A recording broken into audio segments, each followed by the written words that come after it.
The grand hall glittered under 100 crystal lights that hung from the ceiling like frozen raindrops. Laughter echoed off the marble walls. Soft music played in the background, and the clinking of glasses filled the air. It was one of those nights when everything looked perfect from the outside, but beneath all the glamour there was pride, vanity, and a hint of arrogance floating around. It was a celebration thrown by one of the country's wealthiest businessmen. His parties were known to be extravagant, a place where power met luxury. Every guest had dressed their best, eager to be noticed, to be seen by someone who mattered. Expensive perfume mixed with the scent of roses, and everyone spoke with that polished confidence that comes with money. He stood in the center of it all, tall and proud, wearing a dark suit that probably cost more than most people made in a month. People surrounded him like he was the sun, and they were planets drawn into his orbit. Every time he spoke, they laughed, even when there was nothing funny. He enjoyed that power, that attention. It was his favorite kind of music. In one corner of the massive room stood a piano, glossy black, untouched, waiting. The billionaire had bought it not because he loved music, but because it looked beautiful in his hall.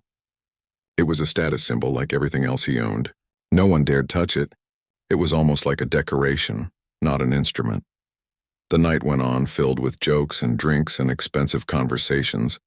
Then at some point the billionaire looked at the piano and said loudly, "You know what's funny? All of us here can buy anything we want, but I bet none of us can play that thing." Everyone laughed. A few guests joked back, pretending to play air piano, and the laughter grew louder. He turned toward the crowd, a mischievous smirk spreading across his face. "Let's make this interesting," he said, tapping the rim of his glass. "Anyone here who can play that piano well enough to impress me, I'll give them a blank check. How's that?" The room erupted with chatter. People nudged each other, daring their friends to try, but no one moved. A few guests tried pressing a few keys, creating awkward sounds that made everyone laugh even harder. And then his gaze shifted to the back of the hall, where a woman stood quietly with a cleaning cloth in her hand. She was there to work, not to be seen. Dressed in her simple uniform, she had been carefully dusting the tables, trying not to draw attention. But now, all eyes turned toward her. The billionaire tilted his head and smirked. "Hey, you there," he called out, his voice echoing through the hall. "Yes, you. Come here for a second." The woman froze for a moment, unsure if she had heard right. She hesitated, then slowly walked forward, clutching her cloth nervously. She kept her head down, aware that everyone was staring. When she stood before him, he pointed at the piano and said with a mocking tone, "What about you? Can you play that thing?" The crowd chuckled. Someone whispered, "She probably doesn't even know what a piano sounds like." The billionaire's grin widened. "Tell you what," he said loudly enough for everyone to hear. "If you can play that piano well enough to impress me, I'll marry you." The room burst into laughter. It was a joke, of course. A cruel one. The cleaner's face flushed red. She didn't say anything. She simply stood there, her eyes flicking toward the piano and then back to the man in front of her. He thought she would back away, embarrassed. He thought she would mumble an apology and return to her corner. But instead, she surprised everyone. She took a slow breath, set her cleaning cloth aside, and walked toward the piano. The laughter stopped for a moment. A few people gasped. Others exchanged amused looks, waiting for her to make a fool of herself. The billionaire raised an eyebrow, clearly entertained. "Oh, this will be good," he muttered. As she approached the piano, she ran her hand lightly over the lid, as if touching something familiar. She sat down on the bench, straightened her back, and placed her fingers gently on the keys. Her hands trembled slightly, not from fear but from memories. It had been years since she had touched a piano. Once upon a time, it had been her world. As a child, she had spent hours practicing, dreaming of performing on big stages. But dreams don't always survive reality. Life had forced her into a different world, one filled with bills, responsibilities, and long nights of hard work. Music had become a silent ache inside her, something she had buried deep so she wouldn't feel the pain of losing it. Now, sitting before that grand piano again in a hall full of people who laughed at her, something inside her began to stir, something she had thought was long gone. The billionaire leaned against a table, smirking. "Go on, then. Let's hear your masterpiece." The cleaner closed her eyes for a moment, took a deep breath, and then pressed the first key. A soft note filled the room, fragile, trembling, but it had a strange kind of power. She pressed another, then another. Slowly, the sounds began to form something real, something that made people stop talking. Her fingers moved faster, more confidently. The melody began to flow like a river that had been waiting behind a dam for years. The soft, gentle music filled the hall, spreading through the air, reaching every corner. It wasn't just skill, it was emotion. Each note carried a story, a memory, a piece of her heart. The guests who had been laughing moments ago now stood still. Some frowned, confused at how deeply the sound was touching them. The billionaire's smile faded just a little as he watched her fingers glide across the keys with effortless grace. No one had expected this. No one had thought a cleaner could play like that. It was as if she was telling her life story through the piano. The pain of losing everything, the strength it took to keep going, and the quiet beauty of hope that never dies. The music grew stronger, richer. The rhythm changed, rising and falling like waves. Her hands moved quickly now, each movement precise, confident, filled with emotion. The crowd was silent, completely drawn in. The billionaire couldn't look away. For the first time that evening, he wasn't thinking about money or image or control. He was just listening. And as the melody filled the hall, memories stirred in him too. Things he had long forgotten. He remembered his mother humming a tune in the kitchen when he was a child. He remembered simpler days before life became about profit and power. The music made him feel human again, something his wealth could never buy. When the song reached its soft, emotional ending, she lifted her hands slowly from the keys. The last note lingered in the air, hanging like a whisper that didn't want to fade. Then came silence. A long, heavy silence. No one moved. No one spoke. It was as if time had stopped. And then slowly someone began to clap. Then another. And another. Until the entire hall was filled with the sound of applause. It wasn't the polite kind. It was real, emotional, and full of awe. The cleaner sat still for a moment, her eyes down, as if she couldn't quite believe it herself. The billionaire stood frozen, speechless. When the applause finally faded, he walked toward her slowly. His usual confidence was gone. His face looked different, softer, thoughtful. He opened his mouth, but no words came out. The cleaner stood up quietly, gave a small nod, and began walking back toward her cleaning supplies. She didn't look for praise or attention. For her, the music had said everything. The billionaire turned, watching her disappear into the hallway. For the first time that night, he didn't feel like the most powerful person in the room.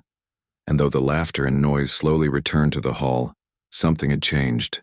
Everyone there had seen something rare, a moment of truth.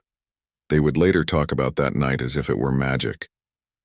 A night when a cleaner humbled a billionaire, not with words, not with defiance, but with music that came straight from the heart.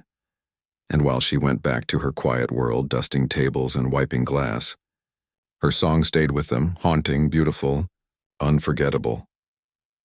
Because sometimes, the people who seem invisible are the ones who carry the most extraordinary stories within them. And that night, a woman who cleaned floors reminded everyone what true grace looked like.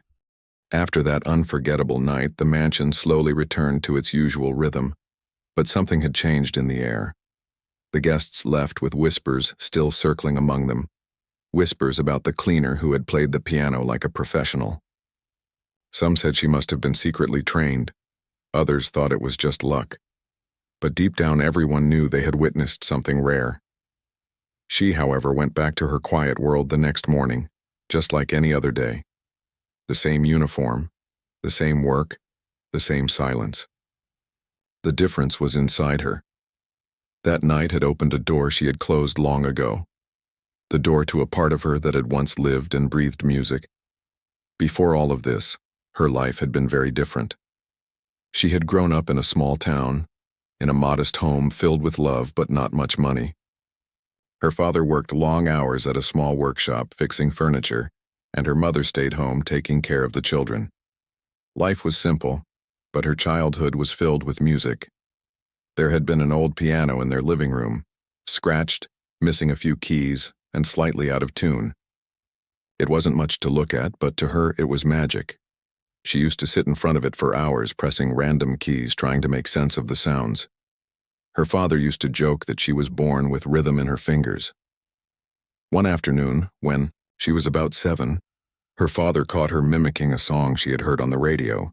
He stood quietly behind her, amazed. From that day on, he started saving a little money every month so she could take lessons at the community center. It wasn't much, one class a week, but she made the most of it. Her teacher, an elderly woman who had once performed in orchestras, saw her potential right away. "You don't just play notes," the teacher used to say. "You play feelings."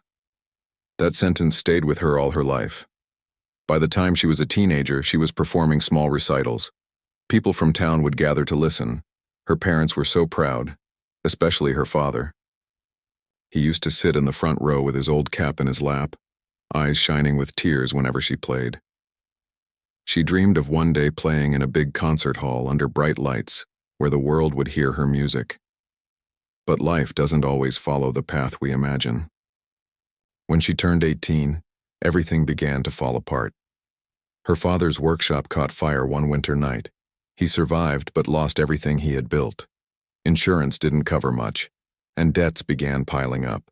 Her dream of joining a conservatory had to be put aside. The family needed money, not music.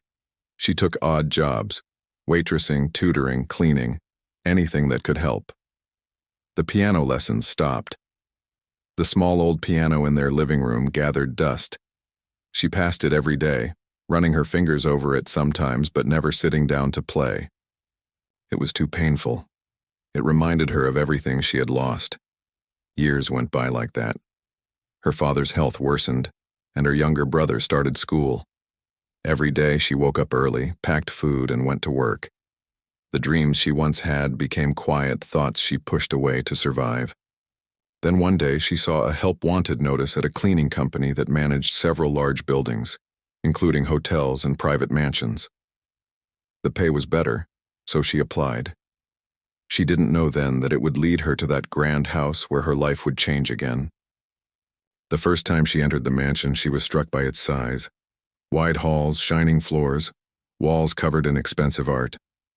Everything smelled of wealth.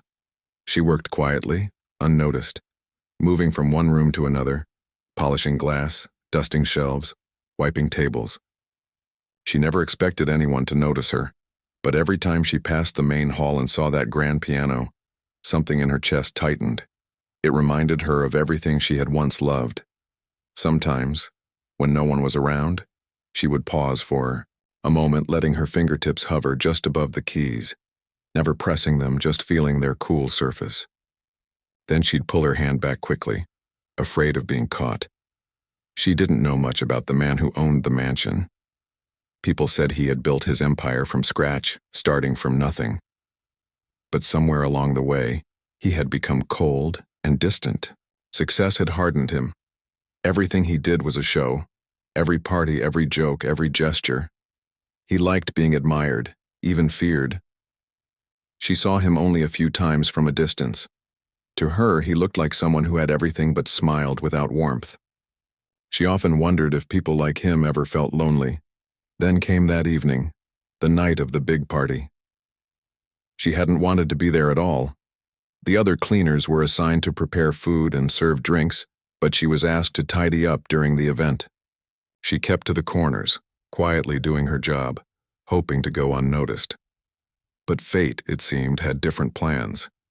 When he called her out in front of everyone, she had felt a rush of humiliation. Her first instinct had been to walk away. But then, something unexpected happened inside her, a quiet defiance. She had spent years being invisible, staying small, surviving silently. That night, she didn't want to hide anymore.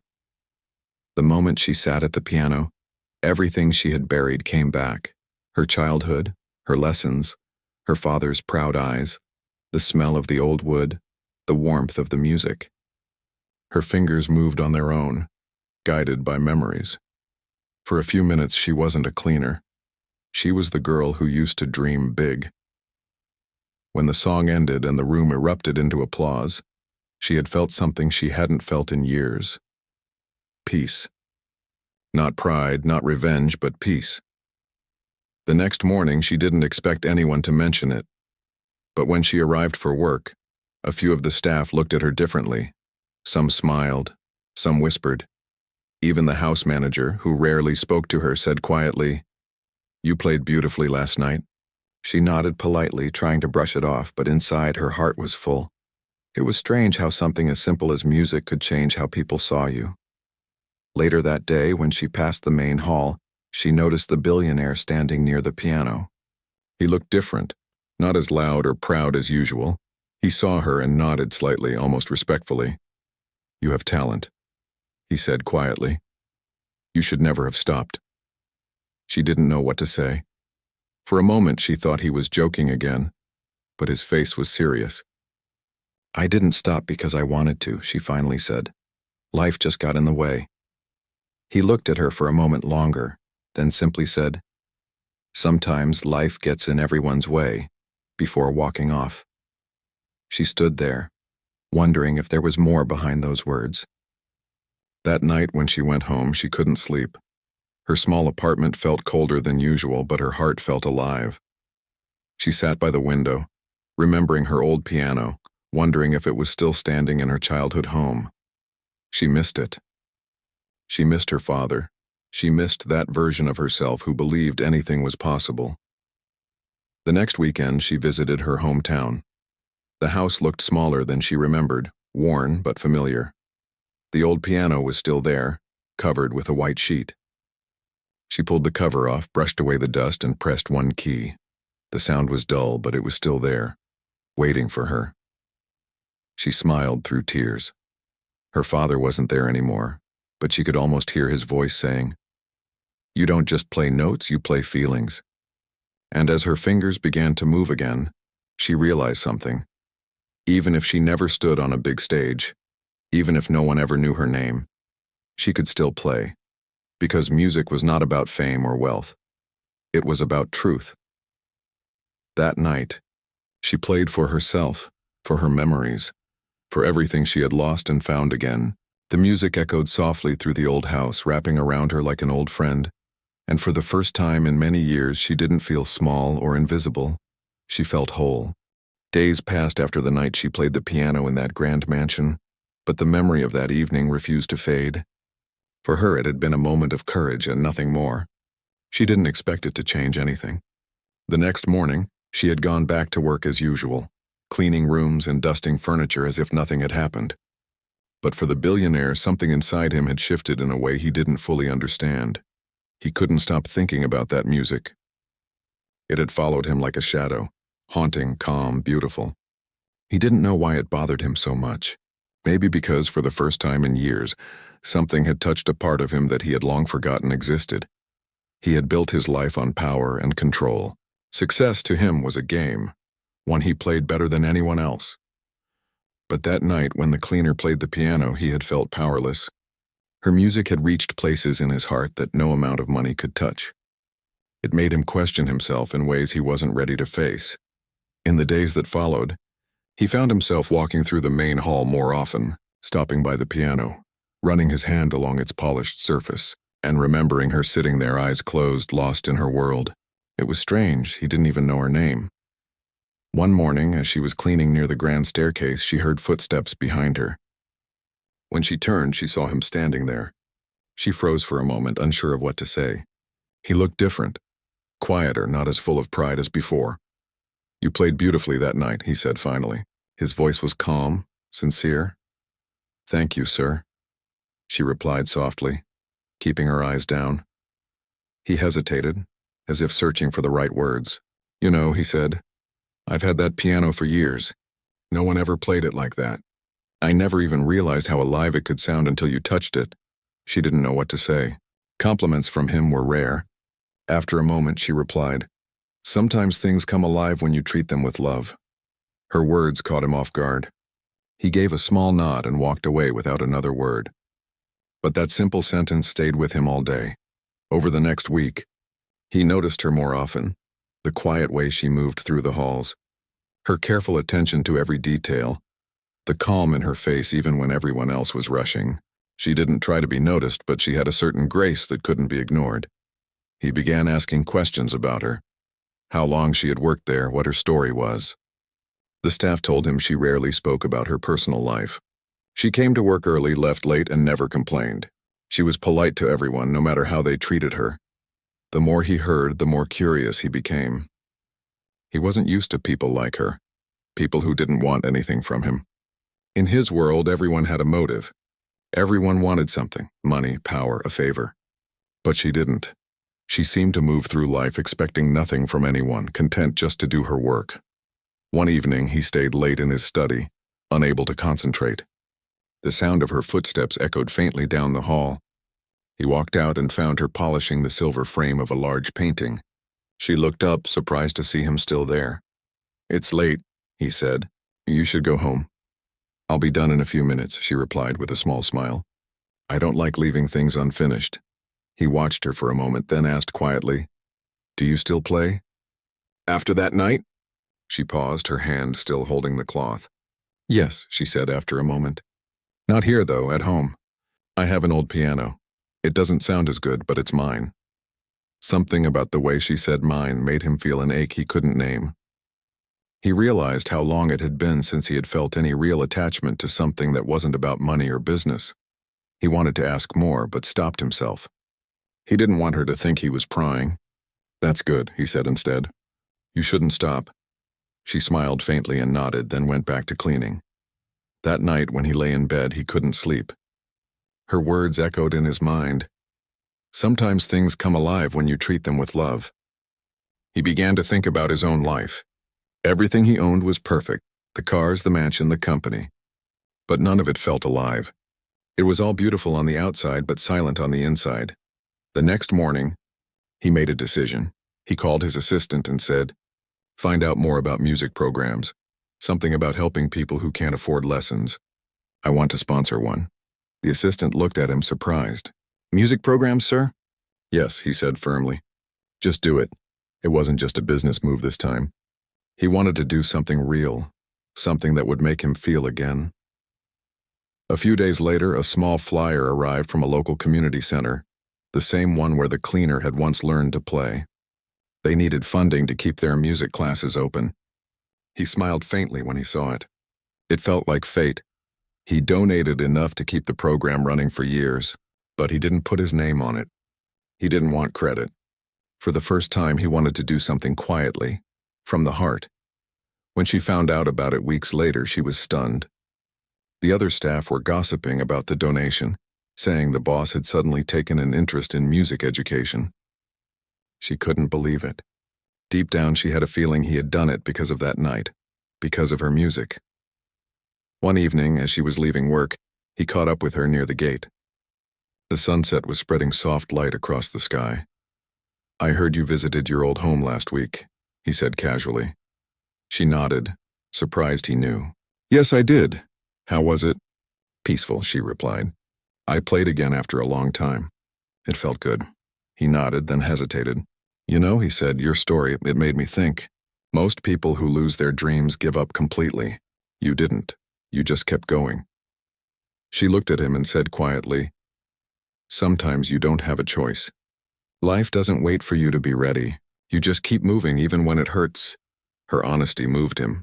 It reminded him of himself back when he had nothing, before the money, before the fame.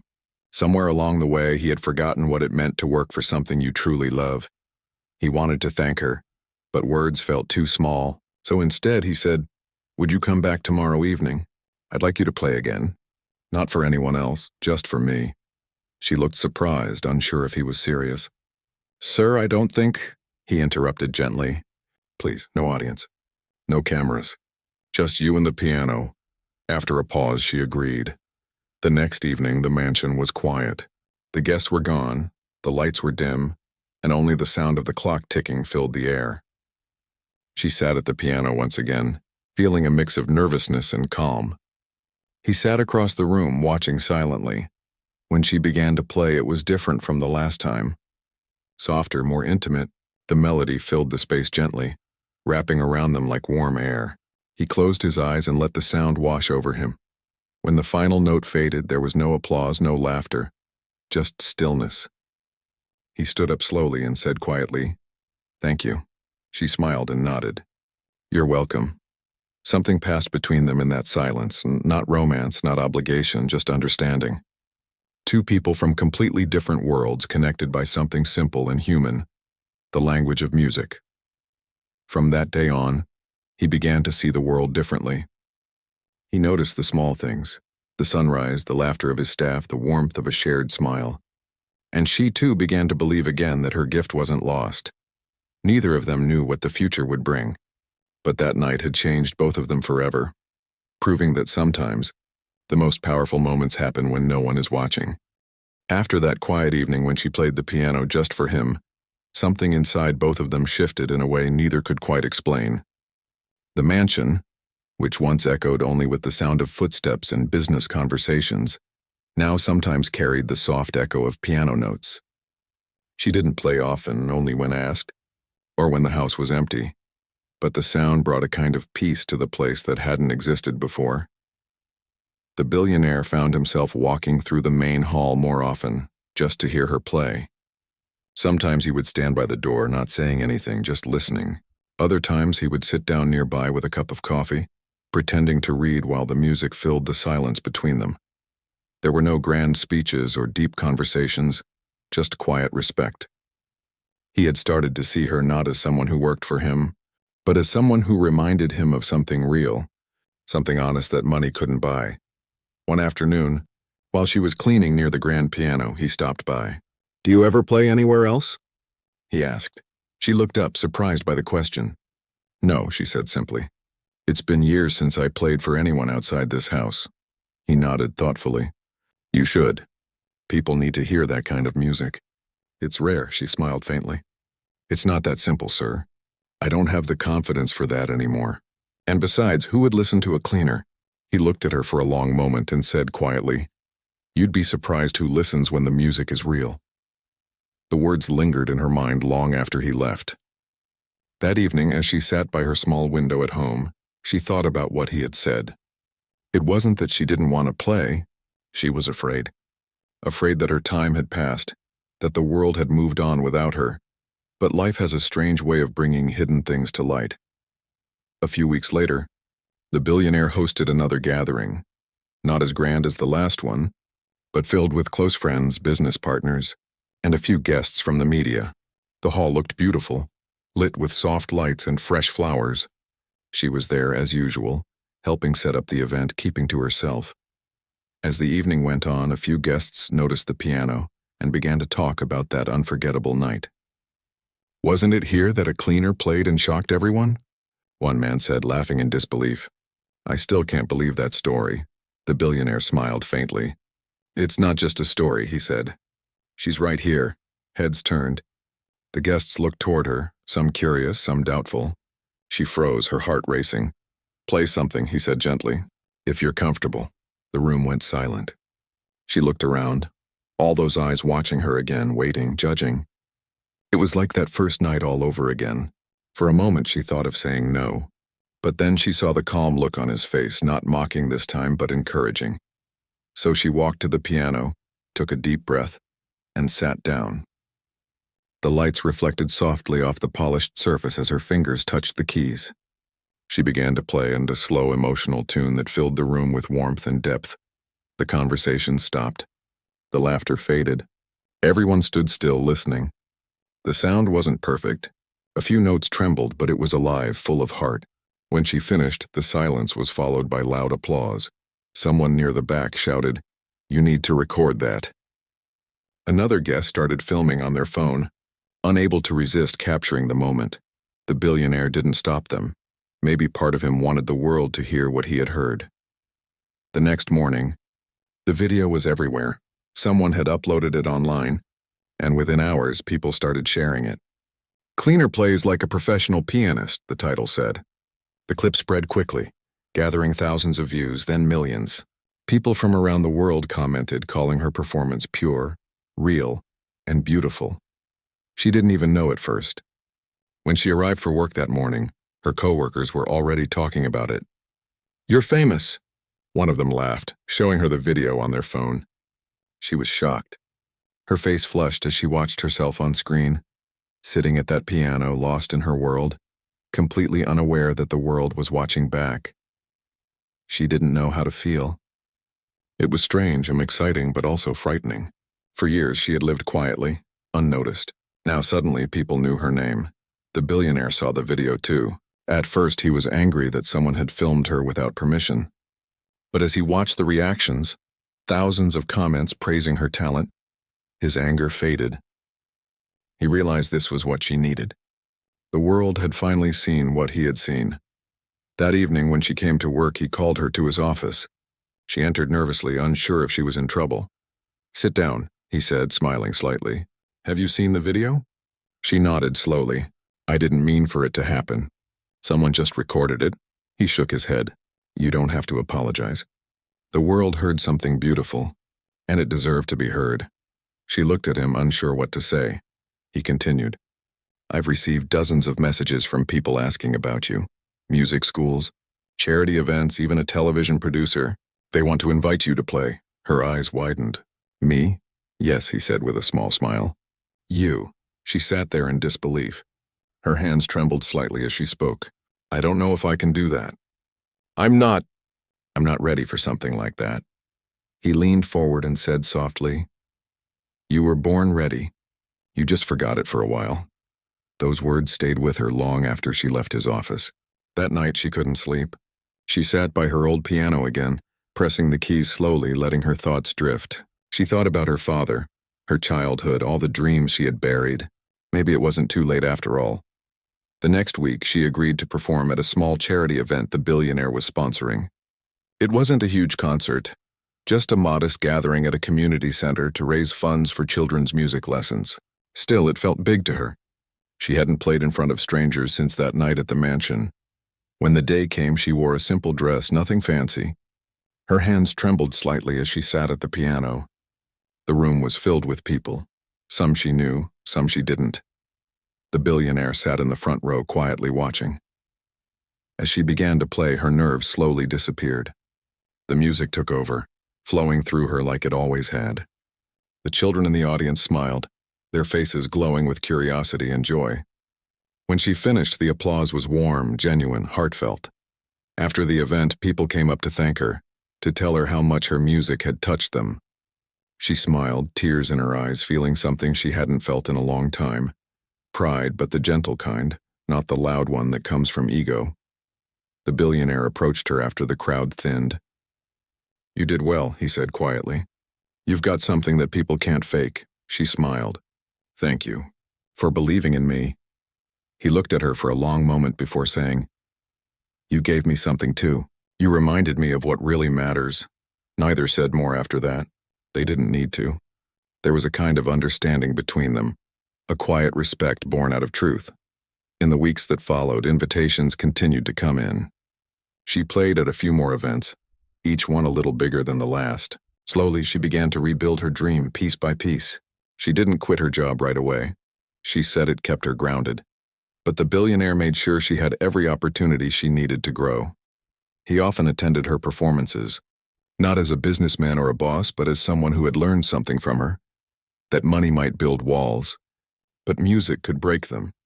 And every time she sat at the piano, she thought of that first night, the laughter, the mockery, the challenge, and how it had led her here. Life had taken everything from her once, but in return, it had given her something even more powerful. The strength to start again. And as her music reached new hearts and new places, one truth became clear.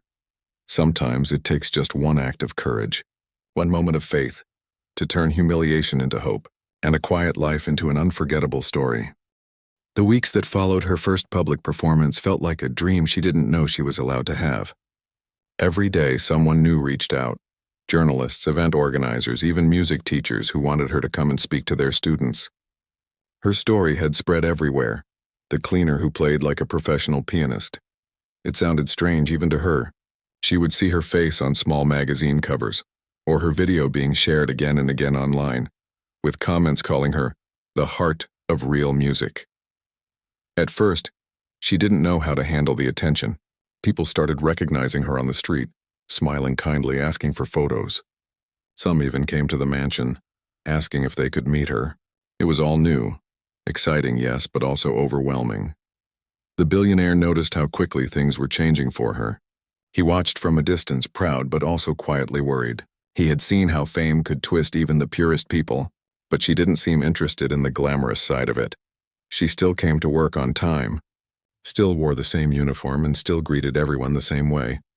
One morning, as she walked into the grand hall, he said with a gentle smile, "You don't have to keep doing this, you know. You could focus on your music full-time now." She looked up at him and smiled back. "Maybe one day, but I'm not ready to forget where I came from.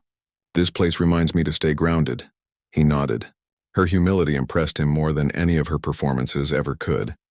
But as the weeks turned into months, the world around them began to shift. Invitations turned into contracts, and kind words turned into offers with large numbers printed on them. Agents started calling, offering to manage her career, to get her on television shows and big stages. She didn't understand much about the business side of things. The billionaire, being who he was, offered to help. "If you trust me," he said, "I can make sure you don't get taken advantage of. People will try."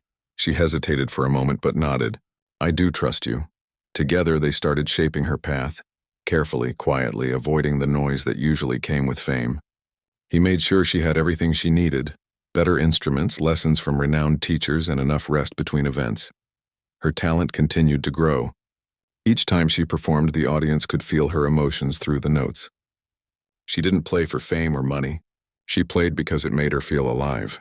That truth became her signature, and the reason people loved her so deeply.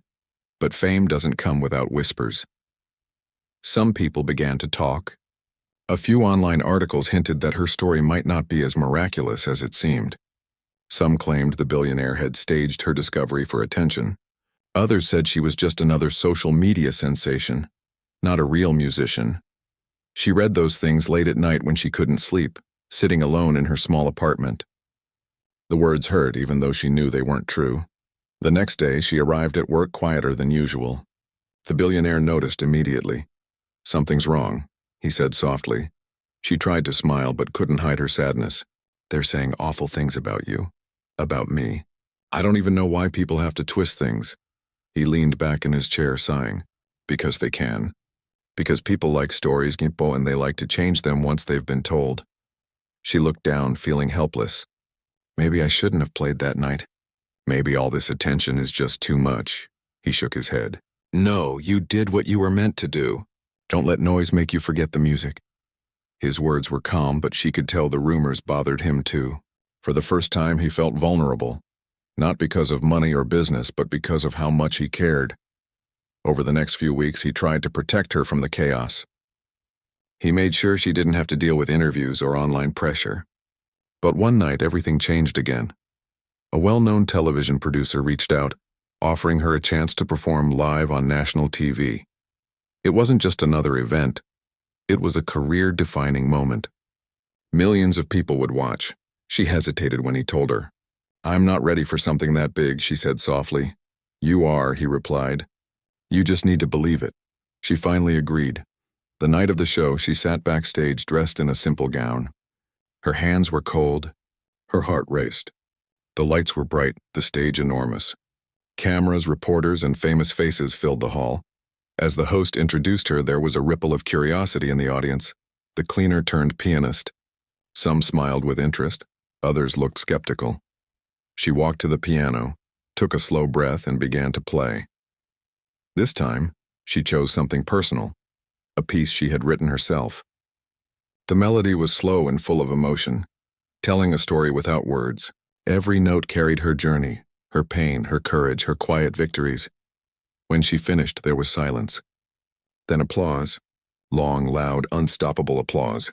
People stood up, cheering, some even crying. The billionaire watched from the audience, his eyes shining. He wasn't clapping for her fame. He was clapping for her strength. That performance changed everything. The next morning, the video was everywhere again, but this time no one doubted her talent. Even her critics fell silent. The world finally accepted her for who she truly was. But success brought a new distance. She became busier, traveling often for performances. Days at the mansion grew fewer, and their quiet talks became rare. He didn't stop her. He couldn't. He knew this was her time to fly. But he felt the emptiness she left behind. Sometimes late at night, he would walk past the piano, remembering those first days. The laughter, the challenge, the surprise. Now the piano sat quietly again like it was waiting.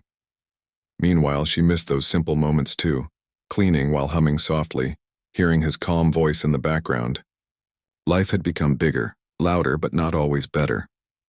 One evening, after a long tour, she returned to the mansion unannounced. She found him sitting alone in the hall reading. He looked up, surprised but happy. "You're back. I needed to see this place again," she said. "I missed it." They sat together in silence for a while. Then she said, "You were right, you know, about people listening when the music is real. But I've also learned something. When it's real, it can get lonely too." He nodded. "It does, but it's also what makes it beautiful." She smiled gently and walked to the piano. "It's been a while since I played here." He gestured for her to continue. As her fingers touched the keys, the sound filled the hall once more. Soft, emotional, familiar. He closed his eyes, letting the music take him back to where it all began. When she finished, there were tears in her eyes. And his too. "Thank you," she said softly. "For seeing me when no one else did." He smiled faintly. "You didn't need me to see you. You were always meant to shine." They both knew life would take them on different paths now. But in that moment, under the soft light of the chandelier, everything felt right again. Not because of fame or fortune, but because of the truth they had shared through music. That night, she left quietly, but the sound of her piano stayed behind, echoing softly through the empty hall. A reminder of the day a simple challenge turned into something far greater than either of them expected, and though the world would remember her as the cleaner who became a sensation, he would always remember her as the woman who reminded him that even in a world full of wealth, the most priceless things are often found in the simplest hearts. Time has a way of moving faster when life feels full. Months turned into a year since that night when she returned to the mansion to play again. Her life had completely changed, yet in her heart, she still felt like the same person who used to clean those long marble floors in silence. Now she traveled from city to city, playing in grand halls where people wore elegant clothes and listened with awe. Her name had become known in places she never dreamed of visiting. Still, even as the world praised her talent, she carried a kind of quiet humility that made people love her even more. But success brought distance. The billionaire who had once been such a big part of her journey began to fade quietly into the background. He never wanted attention for what he had done. Whenever reporters asked him about the cleaner he discovered, he would smile slightly and say, "She discovered herself." He preferred to watch her from afar, reading about her achievements, occasionally seeing her on television. Though he missed their quiet conversations, he knew that she was where she belonged. One cold winter evening, she returned home after a long tour. Her schedule had been packed for months, endless flights, rehearsals, interviews. But that night, sitting alone in her small apartment, surrounded by bouquets of flowers and letters from fans, she felt a strange emptiness. She walked to her piano and sat there for a while, her fingers resting on the keys but not playing. The silence felt heavy. The music that once flowed so easily now seemed trapped somewhere deep inside her. She realized what she missed, not the fame or the applause, but the feeling of peace she used to have when she played for herself, or for someone who listened without judgment. Someone like him. Without thinking too much, she decided to visit the mansion again. When she arrived the next morning, she was greeted warmly by the staff. They were surprised to see her after so long. "He'll be happy to see you," one of them said softly. "He's been spending most of his time alone lately." She walked through the grand hall, the same hall where her journey had begun. The piano stood exactly where it always had, shining softly in the morning light. But the house felt quieter now, almost lonely. Then she saw him sitting by the window, a book in his hand. His hair had grown grayer, his face a little older. When he looked up and saw her, his eyes widened with surprise, then softened into a smile. "You came back," he said quietly. "I had to," she replied. "I wanted to play again, here where it all started." He nodded slowly. "The piano missed you." She laughed softly and walked toward it. "Maybe I missed it too." When she began to play, the sound filled the room with warmth and nostalgia. The notes were simple, gentle. Not for a crowd, not for fame, but for him, for the memory of who she had been before the world knew her name. He closed his eyes, listening, feeling the same peace he had felt that first night. When she finished, there was silence for a long moment before he spoke. "You know," he said slowly, "I used to think I had everything a person could want. Money, power, success. But when you played that first time, I realized how empty all of it was without something real to feel." She smiled softly. "And I used to think I'd never be anything more than what I was. Until you believed in me." He looked at her and said quietly, "Maybe we both needed to find something we'd lost." They sat in silence again, the kind that feels full instead of empty. Over the next few days, she stayed at the mansion, away from the noise of fame.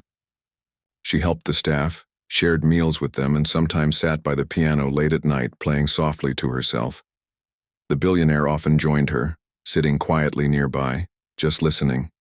It felt like old times, simple, peaceful, honest. One afternoon, while they were sitting together, he handed her a small envelope. "What's this?" she asked. He smiled. "Something I've been planning for a while. I wanted it to be a surprise." She opened it carefully. Inside was a document, a plan to open a free music academy for children from poor families. It had her name written across the top, the Harmony House, founded by her name. She looked at him in disbelief. "You're opening this for me?" He shook his head. "Not for you. With you. It's your idea. You just never said it out loud." Her eyes filled with tears. She had always dreamed of helping children who loved music but couldn't afford lessons. She used to be one of them. "I don't know what to say," she whispered. He smiled gently. "Say you'll do it." She nodded, her heart full. "I will." Over the next months, they worked together on the academy. It became their shared purpose, a place where young children could learn music for free, surrounded by kindness and hope. She taught classes there whenever she could, and he funded everything quietly, refusing to let his name appear on the building. The first day the academy opened, dozens of children ran through its doors, their laughter echoing in the halls. She played for them, and as she looked around, she saw the same spark in their eyes that she had once carried. The billionaire stood in the back, watching with pride. One day, as they sat outside the academy, she said softly, "You know, that night when you told me to play the piano if I wanted to prove myself, I thought it was just a joke. But it turned out to be the moment that changed everything." He smiled faintly. Maybe it was never about proving anything. Maybe it was about finding what was already there. She looked at him with gratitude in her eyes. "You changed my life." He shook his head. "You changed mine first." The years went by, and the academy flourished. Children who once came shy and uncertain grew into confident young musicians. She continued to perform around the world, but no matter how big the stage, she always returned to that quiet building, to teach, to play, to remember.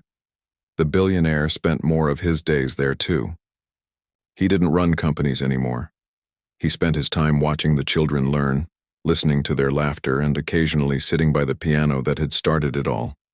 Sometimes, the two of them would sit together in the evening, watching the sunset from the garden outside the academy.